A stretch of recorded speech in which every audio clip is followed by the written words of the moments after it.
Keď predseda parlamentu nerozumie, prečo prezidentka zákon podpísala, ale zároveň sa obrátila na ústavný súd.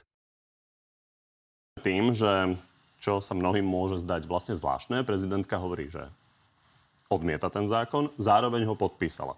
A toto k tomu povedal Peter Pellegrini.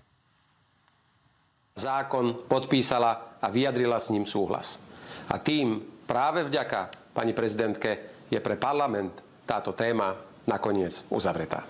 Bolo pre vás prekvapivé to rozhodnutie prezidentky?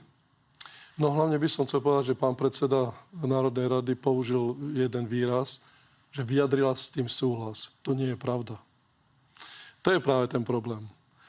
Ma neprekvapilo rozhodnutie hlavy štátu, pretože podpísaním sporného zákona vlastne vytvorila priestor na to, aby ústavný súd mohol konať a rozhodnúť o návrhu na dočasné pozastavenie účinnosti novely trestného zákona.